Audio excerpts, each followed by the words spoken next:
नमस्कार दोस्तों, मैं के गुप्ता आप सभी व्यूअर्स का अपने YouTube चैनल पर हार्दिक स्वागत करता हूं।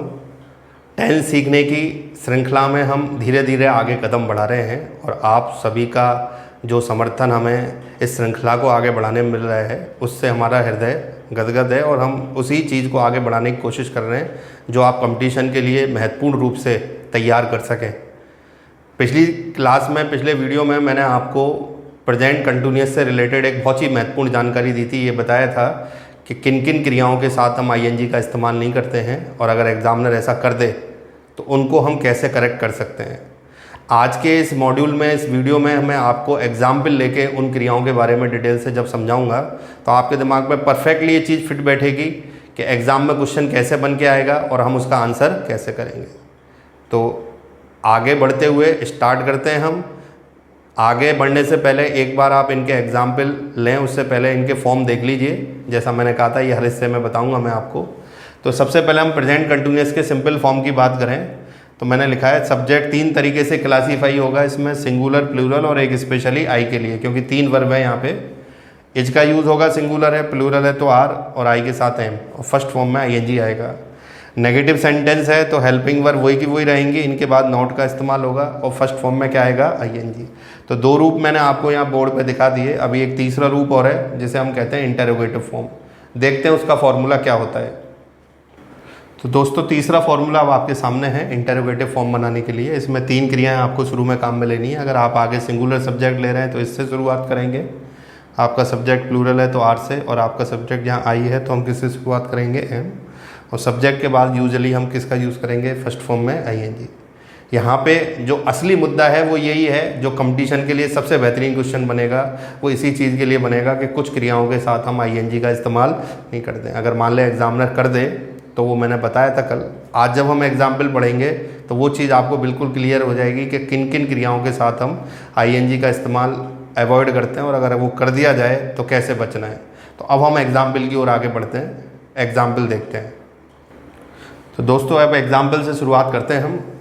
कल मैंने 2 तरीके के ग्रुप बताए थे क्रिया के, एक तो फिक्स मेंटल एक्सप्रेशंस के और एक वर्ब्स ऑफ सेंसेस। ये दोनों ही एग्जाम्पल वर्ब्स ऑफ सेंसेस से जुड़े हुए हैं और बड़े एग्जाम में आए हुए क्वेश्चन हैं जिन पे रिपीटेशन बहुत होता है।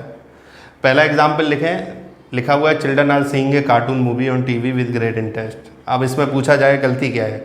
अगर नॉर्मली कंसेप्ट है आपके तो आप इसको देखोगे, प्लूरल आर आ रहा है, सी में आईएनजी लग रहा है, खेल खत्म, आपने आंसर दे दिया, नो एरर। पर जिस स्टूडेंट को, जिस व्यूअर को अपर लेवल का नॉलेज है जो हम आपको प्रोवाइड कर रहे हैं, वो एग्जामिनर की चालाकी को तुरंत पकड़ लेगा। और आपको मैंने करेक्शन करने का तरीका बताया था कि अगर सी और हियर में आईएनजी आता है तो कैसे करेक्शन करना है।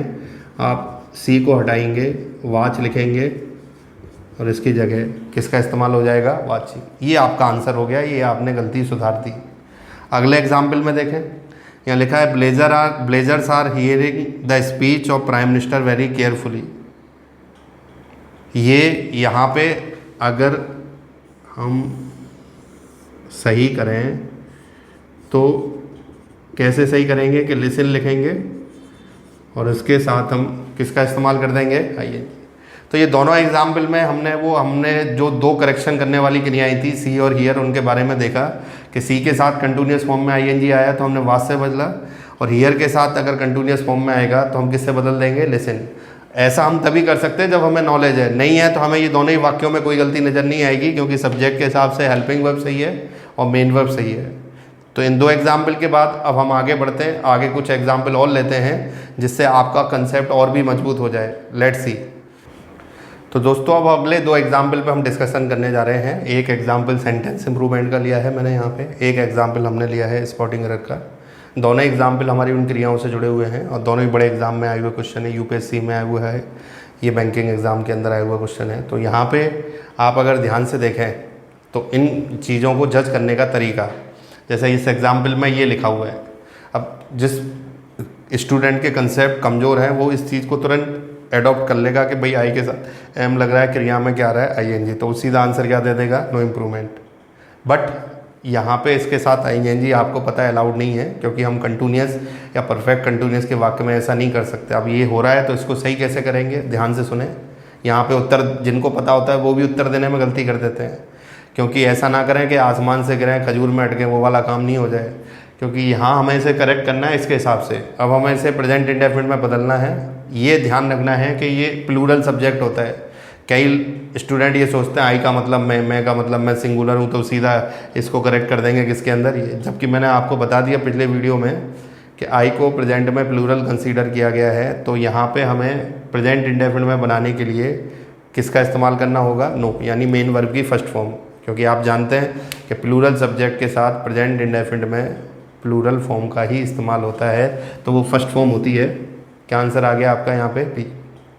अब ये दूसरा क्वेश्चन देखें, बहुत ट्रिकी क्वेश्चन है, बहुत महत्वपूर्ण क्वेश्चन है, लेंदी भी है थोड़ा सा। पढ़ते हैं क्या लिख रहा है। My boss always like sincere person but he is always hating workshy person. यानी वर्कशाई पर्सन कौन होते हैं, कामचोर व्यक्ति, जो काम से जी चोर है, यानी मेहनती व्यक्तियों को पसंद करता है और कामचोर व्यक्तियों से नफरत करता है। अब इस क्वेश्चन में गलती क्या है, हम अपने मुद्दे पे आते हैं। मुद्दा ये कह रहा है कि अब आप इस क्वेश्चन में सबसे पहले अगर आपको क्रिया याद रही होंगी, आप कल वाले मॉड्यूल को अच्छी तरह पढ़ चुके होंगे, तो आपको पता लग जाएगा ये गलत है। हम गलती तो पहचान लेते हैं, पर करेक्शन करने में कई लोग गलती कर जाते हैं, जैसा मैं यहाँ बता रहा था आपको। तो यहाँ आपके दोनों हाथों में लड्डू हैं। आप करेक्शन दो तरीके से कर सकते हैं। एक तो इसके साथ भी आईएनजी वाला रूप देख के भी कर सकते हैं करेक्शन। दूसरा, आपको पता है कि ये प्रेजेंट इंडेफिनिट का हिंट वर्ड है। दोनों ही तरीके से अगर हम इन क्रियाओं को सही करेंगे तो आपका वाक्य प्रेजेंट इंडेफिनिट का बनेगा। कहने का मेरा मतलब है इस सब के स्थान पे हम चेंज करेंगे और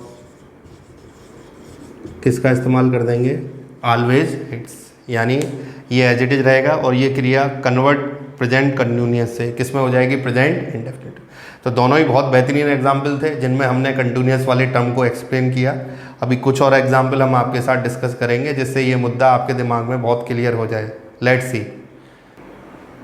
तो let's start with new examples. दो नए एग्जाम्पल अभी आपके सामने बोर्ड पे हैं। दोनों ही बड़े एग्जाम के क्वेश्चन आप देख रहे हैं। मैंने कहा था जितने भी एग्जाम्पल मैं आपको दे रहा हूँ ये सारे बड़े एग्जाम में आए हुए क्वेश्चन। एक बेस्ट प्रैक्टिस तो आप यहाँ पे अफोर्ड कर रहे हैं अपने लिए, समझ भी रहे हैं कि उस चीज़ को कैसे आंसर देना चाहिए। यहाँ पहले क्वेश्चन को ध्यान से देखें। लिखा है Rajesh laughs when he is remembering his hard early days in this business. अब सामान्यतः हम क्वेश्चन, मैंने कहा था ना अंग्रेजी में पढ़ने पे चीज़ों का पता नहीं लगता है कि भाई सही है गलत है। पढ़ने पे तो हर चीज़ सही लगती है, पर वास्तविक रूप से उसको गहराई से देखें तो बहुत कुछ जानने को मिलता है।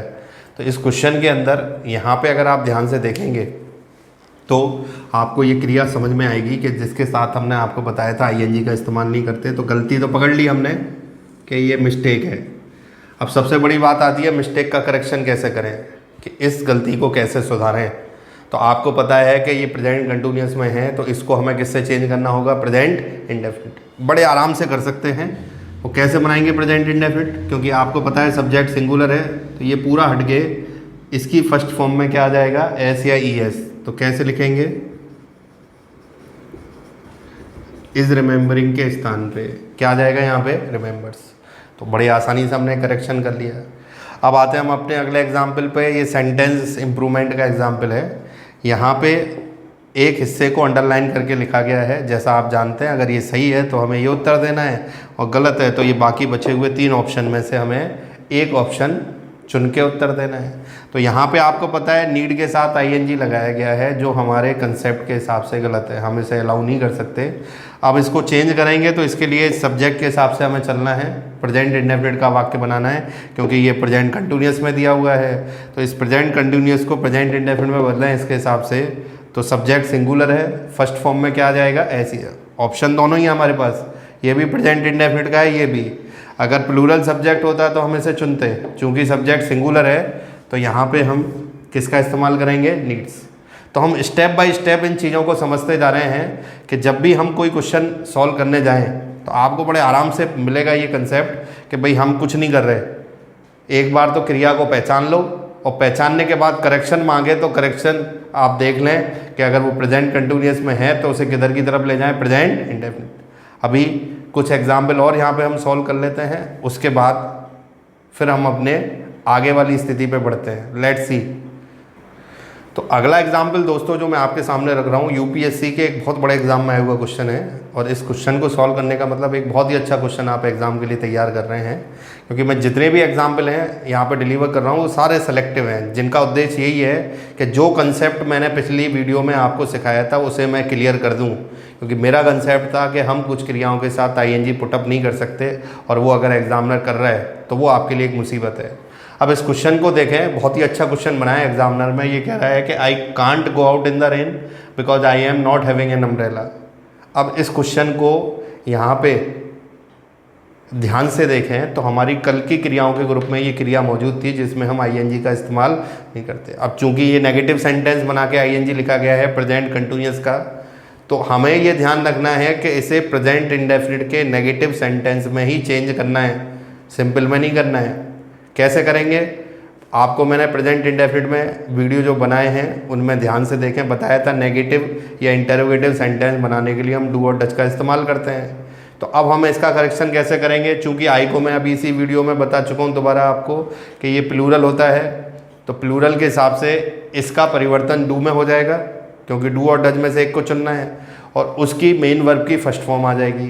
तो यहाँ पे हमारे पास 4 विकल्प हैं, डू वाला विकल्प ही हमारे पास एक है, तो डू आ रहा है और मेन वर्ब की फर्स्ट फॉर्म आ रही है। तो इस गलती को सुधारने के लिए हम यहाँ पे अपना आंसर क्या रखेंगे? बी, यानी इस क्रिया को हमने प्रेजेंट कंटिन्यूअस से किस में चेंज कर दिया? Present indefinite. तो यहाँ पे कंसेप्ट हमारा यही है कि इन चीज़ों को ध्यान से समझें। यहाँ मैंने ING यूज़ किया और उस मुद्दे को मैंने यहाँ चेंज कर दिया किसके अंदर? Present indefinite. तो ये बहुत ही महत्वपूर्ण एग्जाम्पल साबित होगा एग्जाम के लिए, आ भी सकता है, रिपीट भी हो सकता है। तो इस एग्जाम्पल को जानने के बाद हम एक और एग्जाम्पल आपके सामने डिलीवर करना चाहेंगे जो बहुत महत्वपूर्ण है, जिससे आप इस कंसेप्ट को और आगे बढ़ा सकते हैं। तो लेट्स सी। तो दोस्तों ये एग्जाम्पल जो मैंने बोर्ड पर एक्सप्लेन कर रहा हूँ मैं आपको, ये बैंकिंग के अंदर आया हुआ एक बहुत ही बढ़िया क्वेश्चन है। 4 हिस्सों में वाक्य बांटा हुआ है, 5वां हिस्सा नो एरर है। तो इसको पढ़ते हैं, पता लगाते हैं कि इसमें ये कंसेप्ट लागू हो रहा है या नहीं हो रहा है। लिखा हुआ है teacher often explain new methods and student are understanding them very well. बात वही है कि अगर आपको क्रियाओं की पहचान है, इन क्वेश्चन में वही राज छुपा हुआ है। ये बहुत गहराई की क्रिया हैं जो मैंने आपके सामने एक्सप्लेन की हैं। तो यहाँ पे हमने गलती को पकड़ लिया, क्योंकि अंडरस्टैंड के साथ हम ING का इस्तेमाल नहीं करते। अब हमारा सब्जेक्ट प्लूरल है और हमें इसे प्रेजेंट इंडेफिनिट बनाना है, तो इसको हटा देंगे और इसके स्थान पे मेन वर्ब की कौन सी फॉर्म लगा देंगे? First form. तो करेक्शन करने का मैंने यूनिक मेथड बताया, इसको रटने की जरूरत ही नहीं है, बिल्कुल सीधा याद रखो, कंटिन्यूअस से इंडेफिनिट फॉर्म में आना है और परफेक्ट कंटिन्यूअस से परफेक्ट। बस 2 क्रिया अलग से याद रखनी है, सी और हियर, जिनमें हम सी को वाज से और हियर में लिसन से परिवर्तन करके उनका करेक्शन करते हैं। तो यहाँ पे हमारा ये प्रेजेंट कंटिन्यूअस हम क्लोज करना चाहेंगे, समाप्त करना चाहेंगे। पिछले वीडियो में जो कंसेप्ट मैंने बताया था वो आपको मैंने इन एग्जाम्पल से एलोबरेट किया। आप इनको ध्यान से समझिए, बार बार रिपीट करके समझिए, तो आपको वो जानकारी जो मैंने दी है दोनों वीडियो में प्रेजेंट कंटिन्यूअस से रिलेटेड, वो बहुत क्लियर हो जाएगी। सबसे बड़ा उद्देश्य है आपको ये क्रियाएं याद रखनी है, तो उन क्रियाओं को याद रख के आप एग्ज़ाम में तुरंत आंसर दे सकेंगे। तो हमारा ये वीडियो आप लोगों को किस तरीके का लगा, कैसा आपने इस जानकारी को पाया, ये सारी चीज़ें आप कमेंट सेक्शन में हमें लिख के दें, जिससे हम और भी इम्प्रूवमेंट अपनी स्किल्स के अंदर कर सकें और आपको बेहतर बना सकें। हमारे साथ जुड़ने के लिए आप सभी का शुक्रिया, और इन वीडियोज़ को लगातार देखने के लिए मैं आपका हमेशा ग्रेटफुल रहूँगा। Thank you very much.